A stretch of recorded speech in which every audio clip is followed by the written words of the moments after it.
Okay, so I try to set it up so you can see it, but basically I've cropped it down, and I'll just start with making like small adjustments to make it a little bit easier for me to edit it.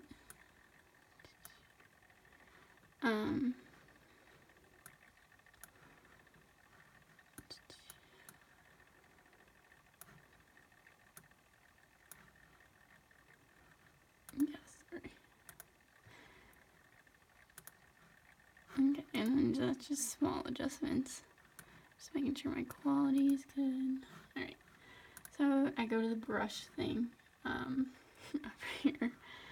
And in Lightroom, since I don't have Photoshop, I just literally just turn all these down. Make sure this is all good. And then I make sure it's at 100. And then my cat is meowing. And then, yeah, this will come into play later, and you'll see. And so I just do a general black background just to get the most of it all out of there. And sometimes, like you saw with these bright lights, sometimes with Lightroom that doesn't go away automatically, so I'll do like 2 coats of it, or 3 even, if the lights are bright enough. But usually while taking the photo, I try to minimize that so that I don't have to do that, because it's slightly annoying. And so I just try to get as close to the subject as possible without obviously making any mistakes. Yeah. And so when I want to do the let me think. Alright, so I zoom in on a section, and I'll do auto mask. That'll just make it a lot easier for me, especially if there's no bright lights around the subject. Because if there's bright lights, then that will, the auto mask won't work. It'll kind of freak out. Maybe I can show you later.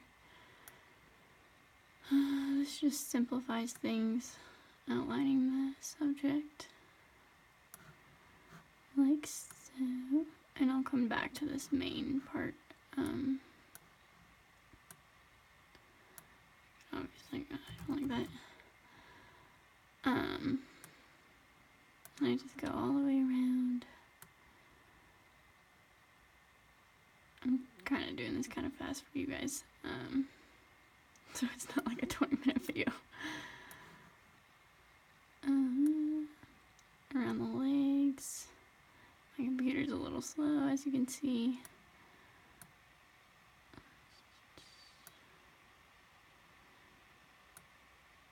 I'll just shave that part of the leg off. That's what I like about black backgrounds, is you can, if you make a mistake, sometimes you can just fix it by making that part black. Like right here, nobody's gonna care about this little portion of the leg, so I'm just gonna go ahead and take that out. And you'll see that the auto mask is kind of freaking out a little bit, and I'll worry about that more later in the process.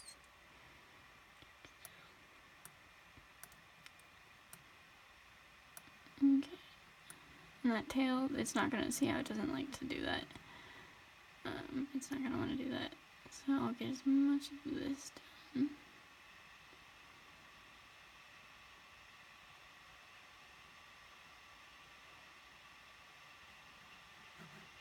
Okay, and then I can just switch back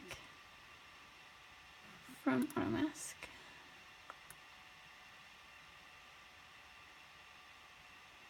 Just tracing it.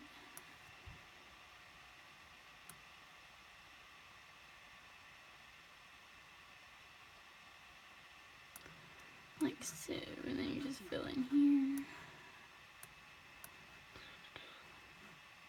Where'd it go? There it goes. Alright. Move it around a little bit. Down at the bottom of the legs, it's not like, well, this is for horses, it doesn't matter as much because I usually end up fading a lot. down here, so I don't really care too much about the details at the bottom of the legs. Obviously, they kind of look weird right now. Yeah, that looks weird. But it'll look better soon, hopefully. And then I turn back my auto mask just to make things simpler. Auto mask is just completely case by case. Sometimes it doesn't work. It doesn't understand what you're wanting to do. But I try to use it. And see, I make the mistake always of just doing long runs, and so I try to.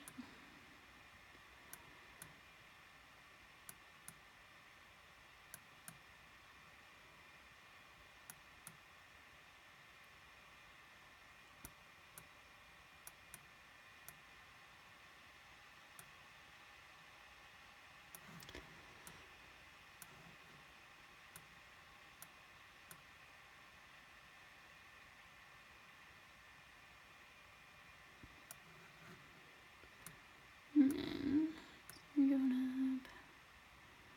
And if you did a good job, you don't technically have to do any of this. As you can see, it's hard to see what I'm blacking out. That's because I tried to see, that's where auto mask doesn't work, obviously. But when setting up the photo, I just try to set it up in the most natural location so that it looks more natural having a black background.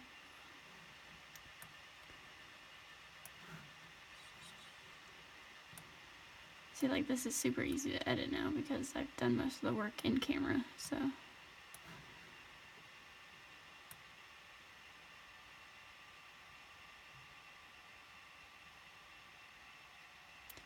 And this is for horses and humans. You generally can just smooth out the hair,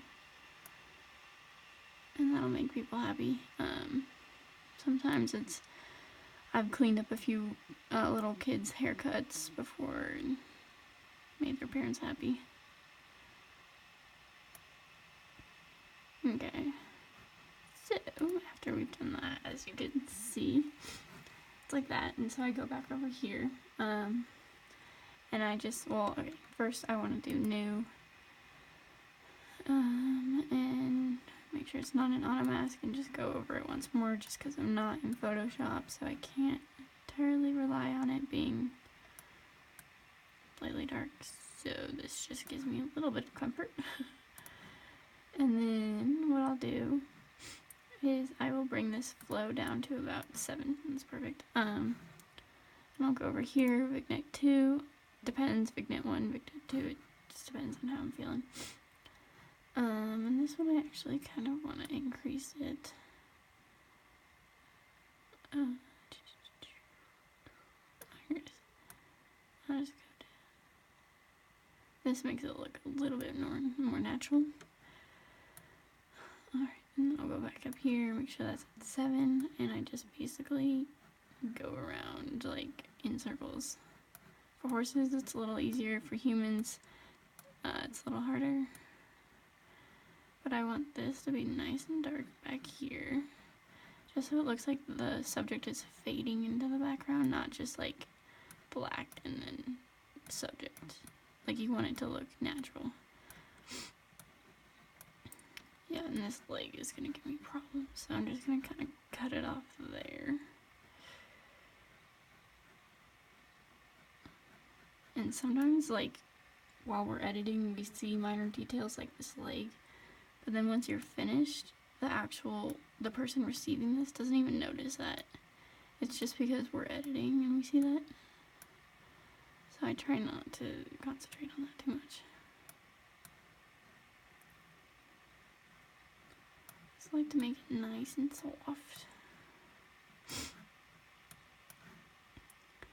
I've got a little closer here, so it looks like I'm not, like the face isn't shining or glowing onto the rest of the body.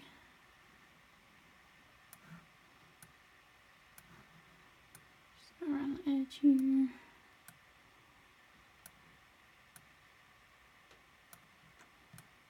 Fill that in.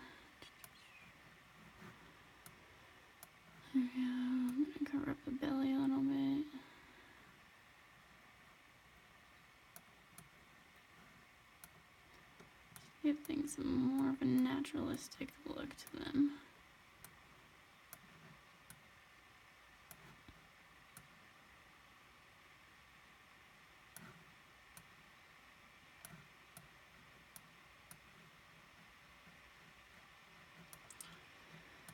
Alright.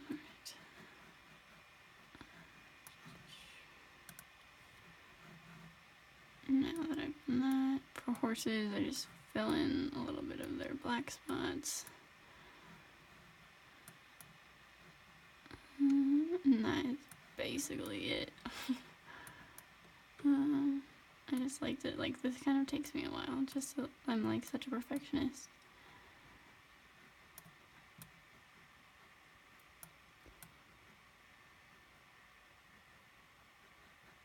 Chop the legs off. And that's actually, I'm pretty happy with this.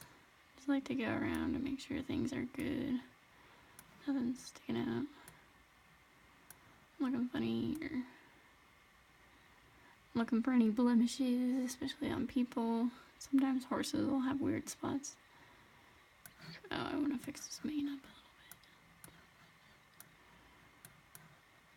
bit. Just make it a little bit more faded in.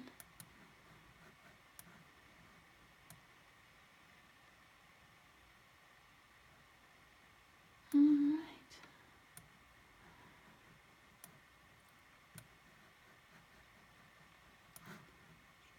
Let's increase this just to get this leg out of here a little bit easier.